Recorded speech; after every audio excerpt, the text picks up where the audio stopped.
Alrighty. So, starting from July 1, councils will be required to establish a comprehensive risk management framework and an internal audit function in accordance with the new guidelines from the Office of Local Government. So, in our last session a few weeks ago, we focused on outlining the components of the updated risk management framework. Today, we're going to be focusing on strategies for effective implementation of the key changes within your council. So I would like to reintroduce our speaker today, Kevin Joseph, Director, Governance, Risk and Controls Advisory at Vincent's. So Kevin will be the one guiding us through how to implement these changes today. So over to you, Kevin. Thanks, Lucy, and welcome everyone to our webinar. Just before we jump in, just a little bit about Vincent's and Pulse as well. We're co-sponsoring this webinar with Pulse. So a little bit about Vincent. So we are a full practice professional service firm, Australian born, and we've been around for just over 35 years now.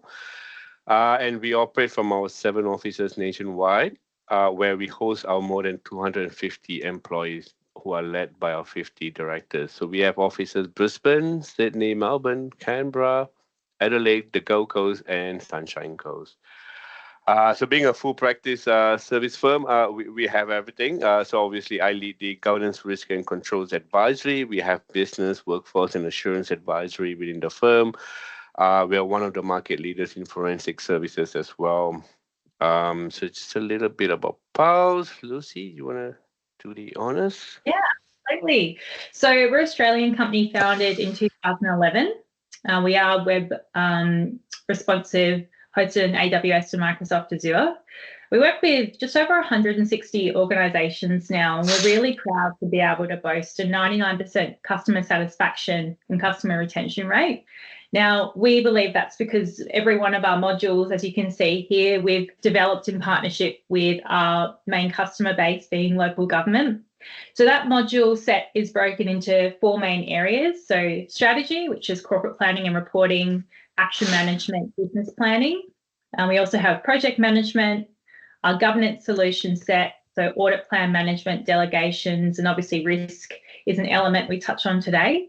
And of course, our talent solution, so everything from HR core, recruitment, hiring to retiring and performance management as well. Thank you, Lucy. All right, so as mentioned, it's a series of webinars. We did a first one on 21st May. Now, what kicked this off was there's been some recent changes in the local government New South Wales regulation. And the last webinar, we spoke about what the changes are. Now, today, we're going to talk about how you successfully implement risk management. Now, this goes across all states and jurisdictions, not just New South Wales.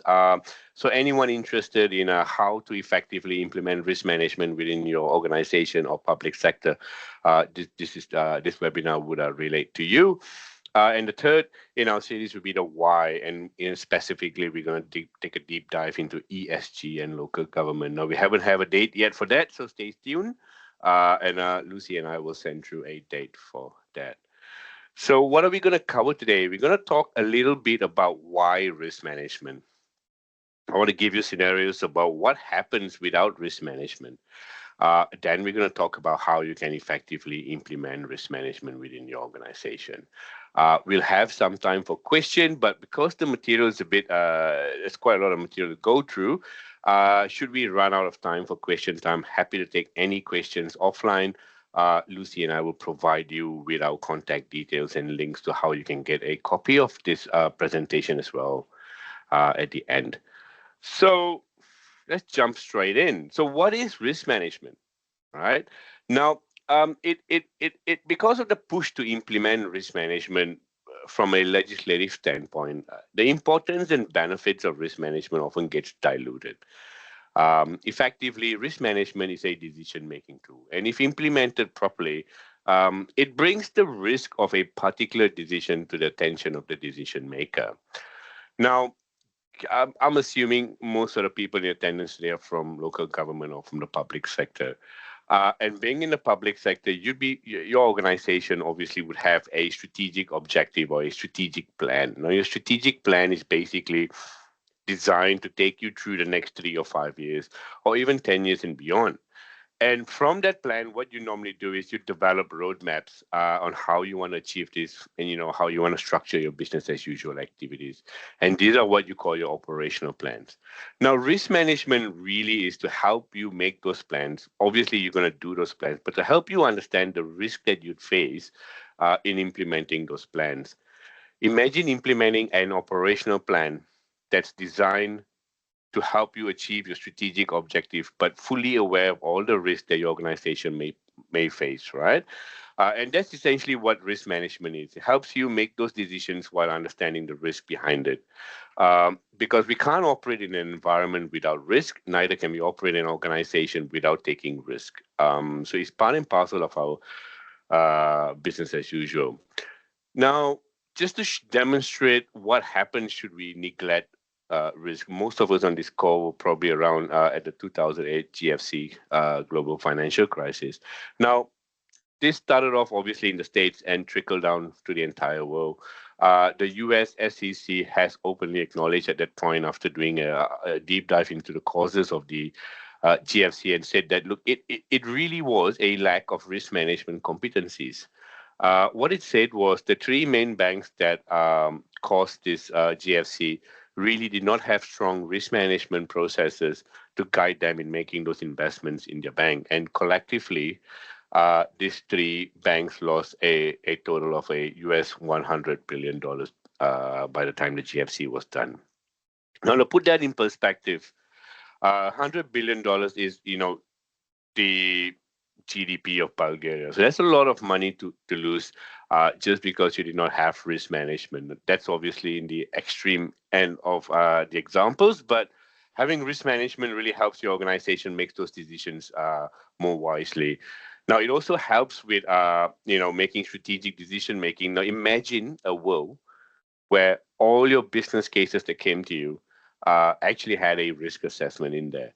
That will help you make those decisions whether, hey, should I approve this? Should I not approve it? Here's the risk. And it correlates to your organization's risk appetite. And that's the perfect world. And that's what you want to achieve. Now, this session is not really a session to tell you what risk management is. It's more linked, it's more designed to tell you how to implement it. So I'm going to run through some of the tools you have within risk management with you today. And a lot of you will be familiar with those tools, but look at it from the lens of how do you sell these tools back to your organization? How do you sell risk management to your organization? If today you're in a position where you have to roll this out, then essentially what your number one task is to get your management buy-in on the whole concept of risk management. And that's what we want to bring to you today. So for example, when you're talking to your stakeholders in conversations that you're having about risk management, you want to bring the messaging that, hey, risk is not really something new. It's something you do in your everyday life. From the time you wake up, from the time you go to bed, from when you get to work. I personally have 3 kids. Gosh, keeping them alive every day, it's a risk assessment process continuously between my wife and I. And that's just part of your life. And then when you get to your professional part of your life, everything you do professionally or at work has a risk management process linked to it, behind it. It's just probably not obvious, but it's just there. And we do it subconsciously when we make decisions at work.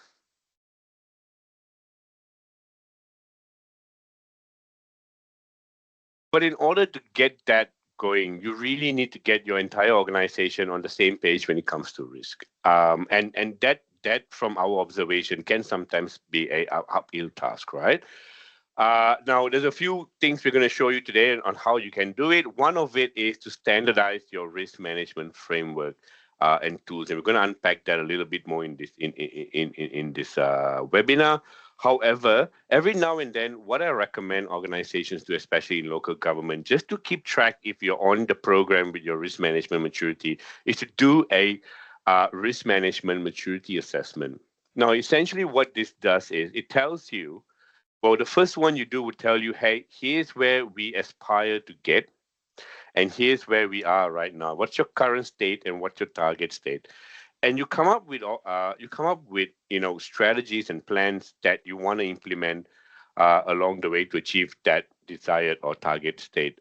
Bear in mind that target state or this journey, can be charted along several years. You don't have to turn around within a year. It is not really possible for an organization to achieve that level of maturity within a short period of time. Now, what a maturity assessment really do, and this is just an example that I'm showing you, is it basically outlines what a basic scenario is right up to an optimized scenario. Again, when we do this for our clients, we don't recommend all of our clients achieve that optimized level. It really depends on the size of your organization and the objectives of the organization when you're talking about where you want to target your maturity level. So this is good to do every 2 or 3 years, just as a refresher, and keeps you on track in terms of how you want to implement risk management and those steps that you haven't taken yet. Now, when you're on this journey to implement risk management within your organization, you could have come into the role midway through this journey. It doesn't really matter. What you need to do in the first instance to take stock as to where your organization is currently within its risk management journey, and a few pointers for you to note when you're trying to take stock of that. Jumping into this whole journey is: does everyone have the same interpretation of the risk management framework? Does everyone in the organization you speak to know where to find the risk management framework? If you look at your record management system, are there several versions in there? Are they clearly articulated which one is the right framework? Now, why we keep going back to the framework is the framework is where you essentially store all your risk assessment tools, and you want your organization to follow these tools. You want it to be standardized across the organization, so you want to have that in place. Also, the fact that the organization have or do not have a centralized risk management team is a key factor. A centralized risk management team, no matter how small it is, would really help develop the maturity level because it'd be able to hold the hands of the management team and bring them on that journey as well. So just with that centralized resourcing team or centralized risk management team, look, it really depends on the budget of your organization. Some organizations have a budget and they have strong teams within them. 3-4 people would be the ideal size of a risk management team. However, if you have constraints on that front, another cost-effective method would be to have risk SMEs come do the work on a project basis by hiring external consultants. We also found that having a good risk management software is often key to a good implementation organization-wide. Obviously, that comes in after you've developed your framework and the tools and already started that process of identifying your risk profile as well. So you want to get that buy-in in your organization. And what we saw often when people start implementing risk management, the organization gets excited and they start building this risk profile, which is really good and great. But often what happens is you get these inflated risk registers that has 300-400 risk on it, which is really not sustainable from a sense of even monitoring and trying to mitigate them. But why do organizations end up with these inflated risk registers? What we realize is it's often a confusion within the organization between what an issue is and what a risk is. And you want to keep the organization on the same page with this, right? So we don't want to talk about our issues on our risk register. An issue is something that happens all the time. We may not want it to happen, but if it does, we have policies and procedures to deal with it. So for example, someone presenting itself to your council's customer service front irate at whatever services you have or have not been providing, in my opinion, would not be a risk. So an angry customer or members of community, it's an issue. It happens. Councils often have a wide variety of services it provides, and you can't always get it right all the time. And having a disappointed customer or angry customer would not be a risk. It would be an issue. It's something you will deal with. Your customer service people are well trained. They probably know how to deal with it. They know how to escalate it within your organization and to get the problem resolved. So that's the key thing with it between a risk and an issue. A risk, on the other hand, is something that you do not want to happen, and you want to put in place mitigation strategies to prevent it from happening. or B, to react appropriately should it happen. So that's the difference between a risk and an issue. And it's important we keep that in front of our sights as well.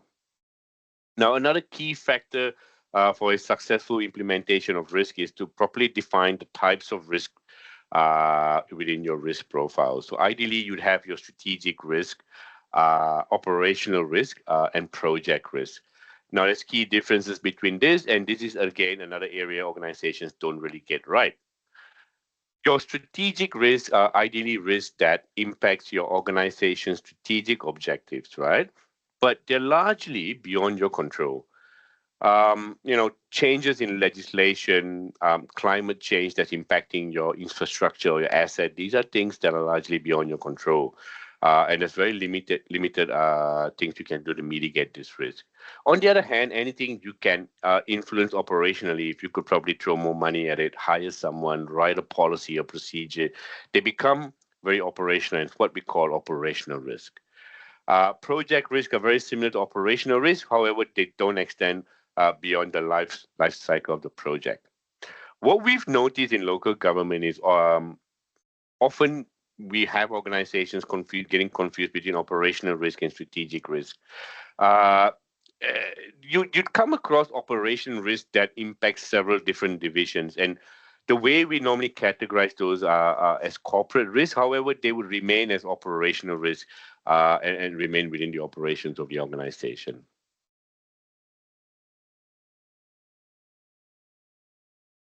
All right, we're going to talk about strategic risk. And we've just unpacked what strategic risk are. So feel free to come off mute or put your hand up or even in the chat. Give us examples of a strategic risk at your organization.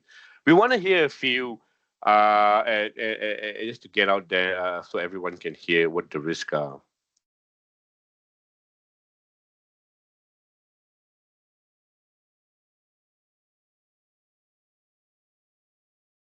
Cybersecurity, yeah, that's a very key risk within councils. Any other strategic risk within councils or local governments? Any unique risk you'd say belong to just your organization that you don't really see happening in other organizations? AI, yeah, definitely. You don't know what's going to happen with that one. Financial sustainability is very true. Environmental risk, yes, that's really true, depending where your organization is. Fraud and corruption, work health and safety, yes, very true.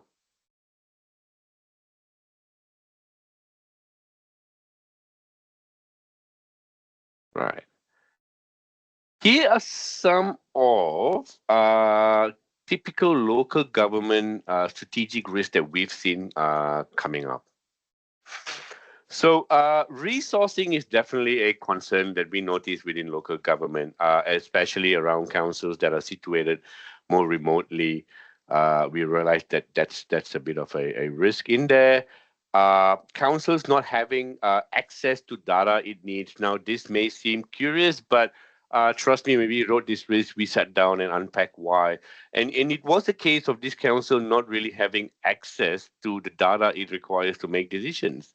And that's a really big risk to that organization.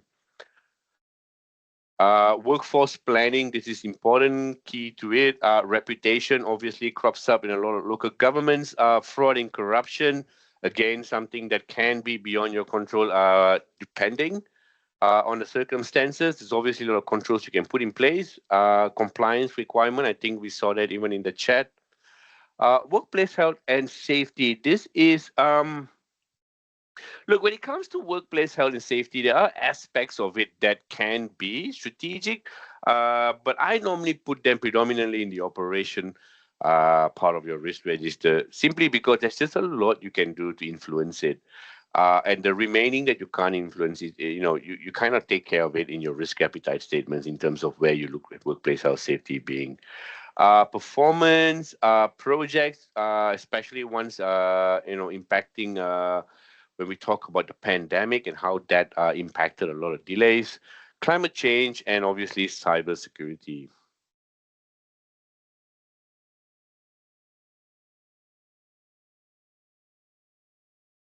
Another concern we realized when kicking off or implementing risk management is, how do we go about change management? Now, obviously, the ideal way is to get an expert in to develop that change management delivery for risk management.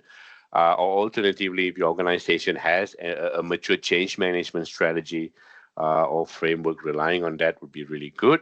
Now, in the absence of all this, and again, going back to the standard, the ISO 31000 standard is a really good standard when it comes to risk management. And it also acts as a change management procedure as well, in my opinion.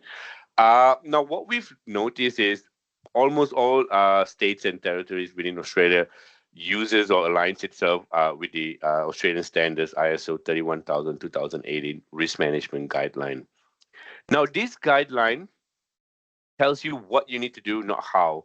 And there's a reason for that. What it really wants is for any organization using this standard to tailor or customize your framework to your organization. So it tells you what you need to have, but leaves you into the to go and manage how to do that. So what we're going to do is we're going to walk through the standard really, and I'm going to show you how this standard not only acts as a change management, but it's a really good guide to you on how to go and effectively implement risk management within your organizations. So it talks about communication and consultation. Now, we spoke about this earlier where the key thing is management buy-in, and you want to get everyone involved in your organization when you talk about risk management. So just to put that in perspective, depending which part of the organization you sit in, you probably first thing you think about risk is you go, well, finance risk. Well, that is true. Finance organizations have got finance risk, but they also have workplace health safety risk. You also have cyber security risk.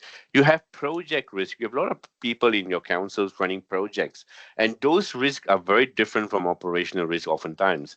Now, you want to get a framework that supports every part of your organization, so everyone's using the same tool and on the same page. And that's what this section of the framework of the standard does, is kind of guiding you towards how you integrate your risk management framework within all aspects of your organization. Then it talks about the scope, context, and criteria. Again, what the standard is trying to achieve here is to guide you that when you develop your framework, it really needs to be tailored and customized to your organization. It's important that you look at your external and internal context. Every local government almost has a unique external environment or an internal environment, from your economic priorities to your demographic, to your geography. Some are remote inland or in the middle of Australia. A lot of us are East Coast or West Coast, or you're in the coastal areas. So you have different challenges, and your risk management framework really needs to be developed to help you address those different challenges as well. So what this does is it requires you to tailor and customize things like your consequence table, for example, the likelihood table, risk matrix, and very importantly, your your risk appetite statement needs to be tailored to your organization as well. What the standard really says is this really needs to be driven from the top, so from your CEO all the way down. And your framework needs to define what everyone's roles and responsibility is for risk management. Now, granted, you probably would have a centralized risk management team. However, this team really is not responsible for the full implementation of risk management. You need to get the entire organization involved to get that buy-in as well. Now, we spoke about a centralized risk management team. Now, the size of these varies. Again, I spoke to you earlier.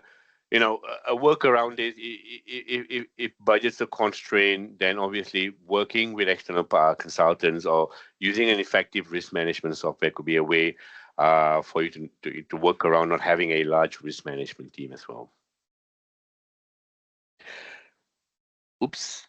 A key part of that's being stubborn. So a key part of obviously implementing risk management is obviously the risk assessment process.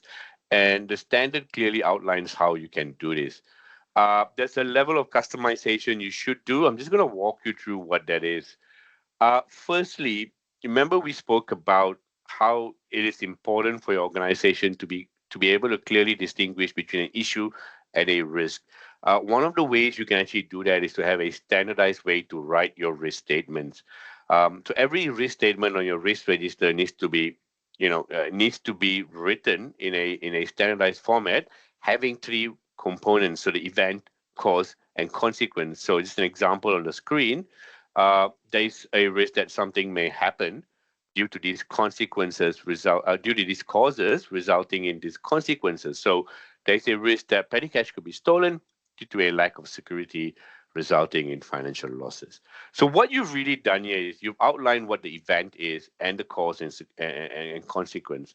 And that's really important because when you take your organization through the process of assessing the risk, and then eventually come to the point where you need to mitigate the risk.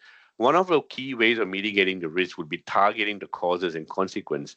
So it's important that the organization gets into the practice of clearly outlining what the causes are and what the consequences are in making this event actually eventuate.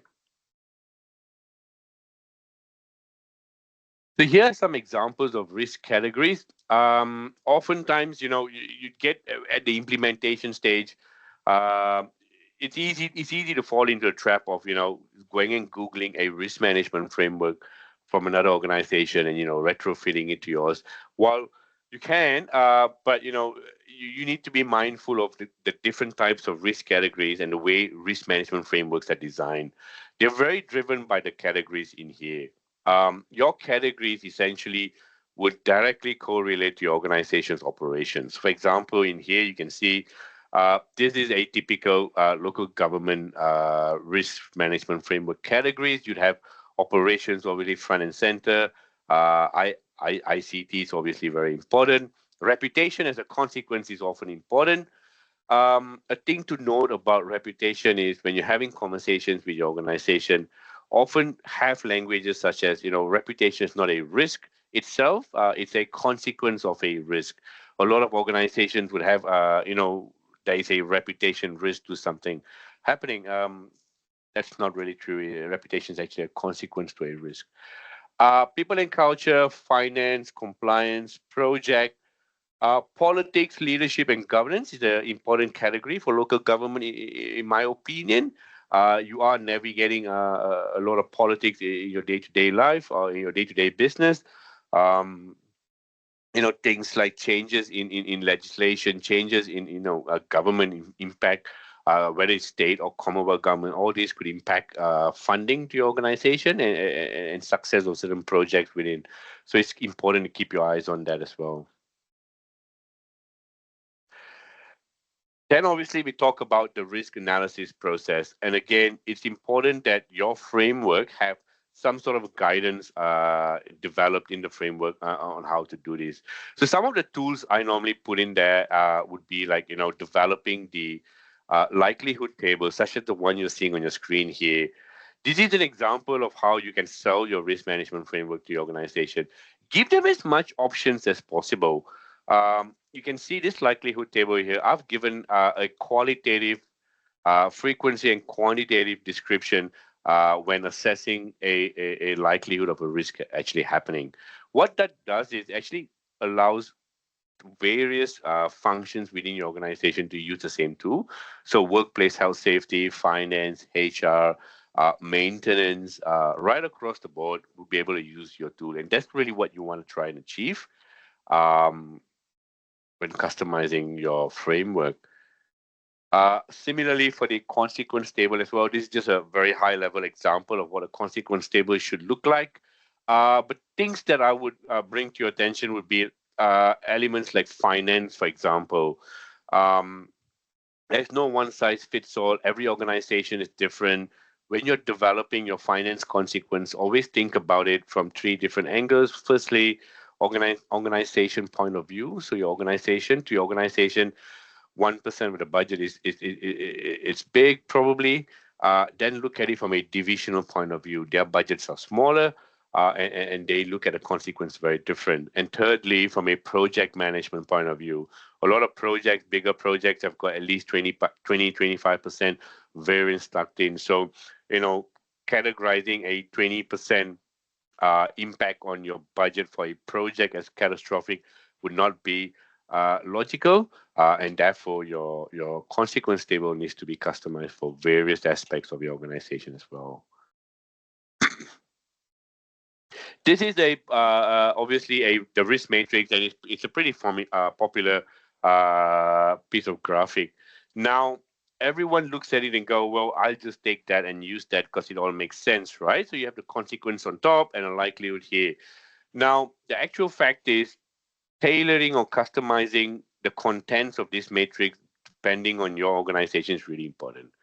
For example, a risk that has insignificant consequences but almost certain to occur can be medium to certain organizations, but can also be high to some. Things like that needs to be taken into consideration when you're customizing or developing the risk matrix as well. Now, once you've done all that, it's important that this whole process has some sort of a meaning to it. So once you've evaluated and assessed your risk, you then need to make a decision. Hey, what are we now going to do with this risk? Can we accept it being at that level, or is it just too high for us? And decisions like that are generally made by your organization developing its risk appetite statement. So the risk appetite statement will inform your organization, hey, can I accept that risk? What are the steps need to be taken? Should I avoid it? Are there strategies I can put in place to further mitigate it? Are there ways I can transfer this risk? So, insurance policies, collaborating with other government agencies, or is it a case that, hey, I'm counsel and that's just an activity I can't avoid and I have to accept that risk? And these are decisions you would have to make, or the risk assessor would have to make, and they would have to influence the mitigation strategies put in place for that particular risk, obviously. So reporting, reviewing and reporting, it's really good. Just like any other functions within council, the value of that function would diminish without meaningful, and appropriate reporting being provided to your stakeholders. So there needs to be some sort of a periodic reporting being provided to your management or your ERIC. Risk registers will also need to be periodically reviewed to ensure the mitigation strategies put in there are still relevant. They're not just sidelined. Your mitigation strategies need to have some sort of alignment to your operational and strategic plans of your organization as well. If not, they just fall on the sidelines. Now, I mentioned earlier that once you've developed you've come up with your risk assessment, you then need to make a decision on what the treatment action plans are. Now, when doing this, oftentimes, you'd have people around your organizations working in silos or trying to make these decisions. The way you do that is you provide them with a risk appetite statement. So what is a risk appetite statement? All right. Feel free to put your question answers in the chat. Here's an interesting question for everyone. If you were driving Sydney to Canberra and the speed limit is 110. Now, let me put some context in here. Assuming you know where the radars are for some reason, how fast would be an acceptable speed?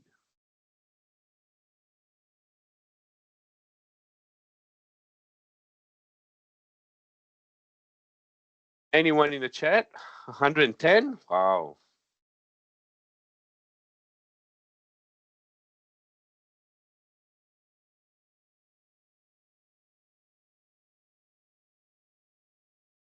I invite everyone to have a look at the chat results as well at this point, just to see the difference in answers here. 120, that's my favorite. That has to be my favorite. Now, I actually live in Brisbane, and we live 45 minutes from the city, or actually half an hour from the city and 45 minutes from the Gold Coast. And I use the Gold Coast Highway very often, so I could equate this to the Gold Coast Highway. And you know your speed limit is 110, but you have a variety of reasons why you'd go For example, if you're traveling Sydney to Canberra and if it's work related, or if you're rushing for a flight, or if it's, you have your family in there, everything would influence the speed you'd go. And if you look at the chat results here, we have a variety of answers here, ranging from 110, 115, 120, and even someone going 80. Wow. 114 on cruise control. That's exactly what I do, actually. I hear it's a ±5. But really, what it depends on everyone's risk appetite. And I can guarantee you, even the ones putting the answers here today, this would not be locked in stone for every single day. It really depends on your appetite for risk, and that's why you develop your risk appetite statements. Now, traditionally, when you looked at risk appetite statements, they'd often go this way. You'd have your risk category, and they'd go, "Hey, for finance, you can't go more than a low." Now, it's really hard to do business this way, or the traditional way of doing things like this. Because if you lock in your categories at this kind of risk assessments or risk appetites, you're really handcuffing your organization and not giving them much room to carry out what they need to carry out. The way we normally do it nowadays is to provide a little bit more context on the risk appetite statement. So, for example, if you're talking about wastewater and sewerage, then obviously we define what averse, cautious, open, and engaged means, and then have risk ratings linked to it in the background. And we just break down key activities to demonstrate, okay, so wastewater and sewerage is a category. It is a key function of our council. However, activities causing disruption due to forward planning, which says averse. But if we have to make changes due to a period of drought, we'd be more open to those kind of risks. And, basically, it's just taking your organization on that journey to say it's not one size fits all. We'd like to get you to come on board and make that decisions, or help with those assessments. All right. I've spoken nonstop for half an hour. I think let's open up for. There's a lot of things we've covered today, so maybe we want to open up for some questions from anyone.